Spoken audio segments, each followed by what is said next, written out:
हम कहते हैं हम किसी को ज़िंदगी नहीं दे सकते, लेकिन हम किसी को जान से मारने का भी अधिकार नहीं है। जब कोई भी किसी को जान से मारने के बाद भी किसी को शर्मिंदगी और महसूस नहीं हो, तो इसकी वजह बहुत मानने की बड़ी होगी। इस घटना को सुनने के बाद भी लोगों ने उस वजह को जानकर किसी को शर्मिंदगी महसूस नहीं। आज मैं जो घटना सुनाने जा रहा हूँ, यह घटना दिल्ली के नरेला थाने की है। यहाँ पर 3 सितंबर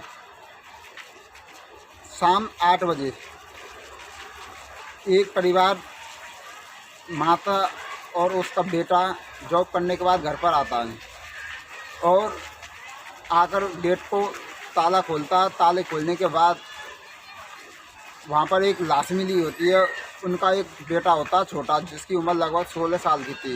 वह खून से लथपथ था और उसकी सांसें चल रही थी, लेकिन वहाँ के पास के हॉस्पिटल में ले जाया गया जब तक वह मर चुका था। हॉस्पिटल वालों ने पुलिस को तुरंत फ़ोन कर दिया। पुलिस आई। पुलिस ने बॉडी को पोस्टमार्टम के लिए भेज दिया गया। वहाँ से पता चला कि उस लड़के के सिर में कई बार भारी लोहे के हथियार से बार बार, जब तक उसकी जान नहीं गई, जब तक उस पर आक्रमण किया। जब पुलिस ने वहाँ के आसपास के लोगों से जानने की कुछ पूछा, वहाँ से कुछ लोगों को, लेकिन किसी से कुछ भी नहीं मिला। वहाँ के जो आसपास के सीसी कैमरा थे उनसे भी जानकारी प्राप्त करने की कोशिश की, लेकिन पुलिस वहाँ पर भी विफल रही। फिर पुलिस ने लगभग 4 सितंबर को जो घरवाले थे उनसे पूछा कि आप छोटी से छोटी चीज़ों को बताइए कि इस घटना में क्या क्या हुआ था, क्या चीज़ है क्या नहीं, आपको कुछ भी पता हो आप हमको बताइए। फिर ऐसा होता है, जो उसकी घरवाले बताते हैं कि जब हम आए थे यहाँ पर ताला लगा हुआ था घर का और बॉडी अंदर थी।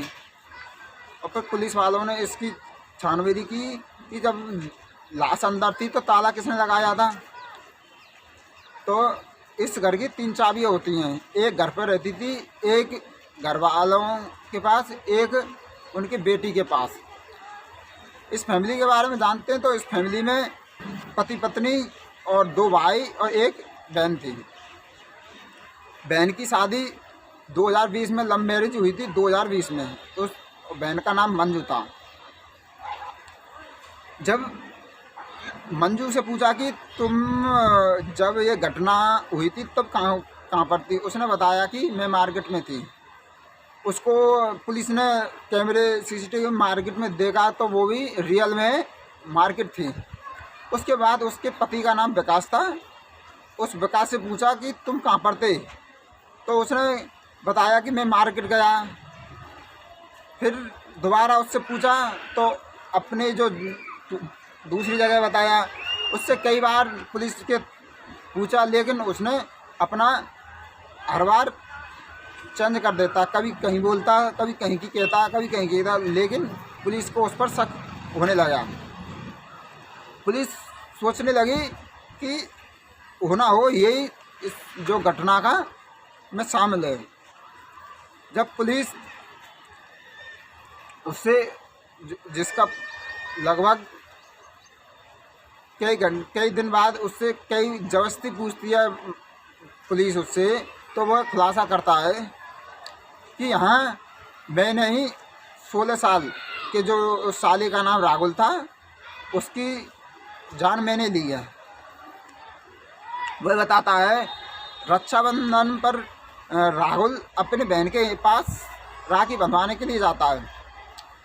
राखी बंधवाने के बाद वह अपनी बहन के यहीं रह जाता शाम के लिए, रात रुकने के लिए। जब लगभग शाम के 9-10 बज रहे थे तो वह अपनी बहन से बातें कर रहा था। बहन भी उससे बात कर रही, लेकिन बहन उससे बातें करने में कोई इंटरेस्ट नहीं रखती।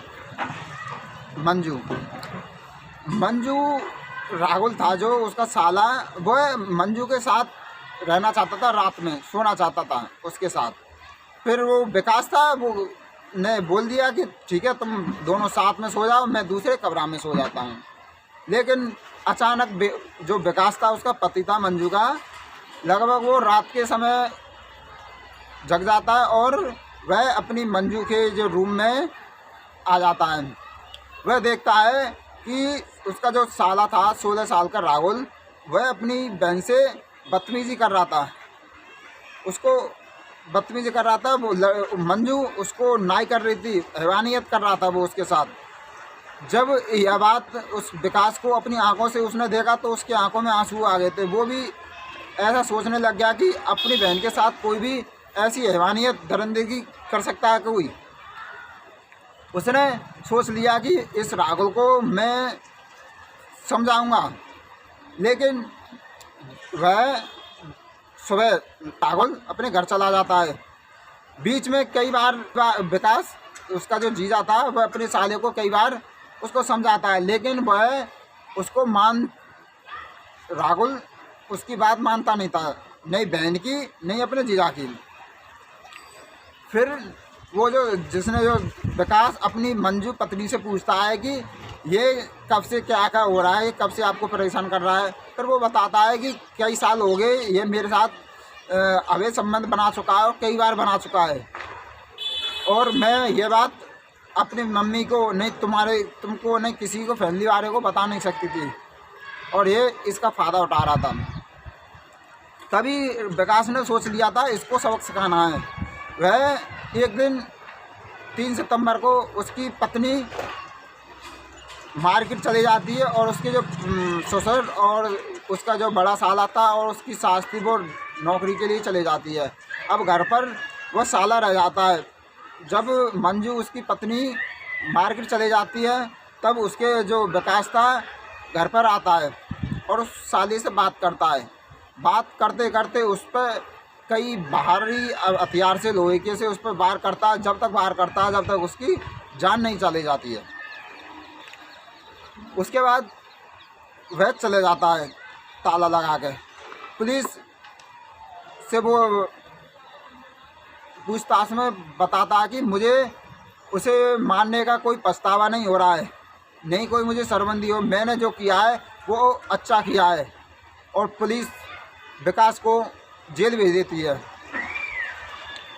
यह घटना किसी भी लोग ने सुनी है, जिन लोगों ने यह कहानी घटना सुनी है, इस घटना को सुनकर किसी को शर्मिंदगी महसूस नहीं हो, क्योंकि उसने अपने बहन और भाई के रिश्तों को तार तार किया है।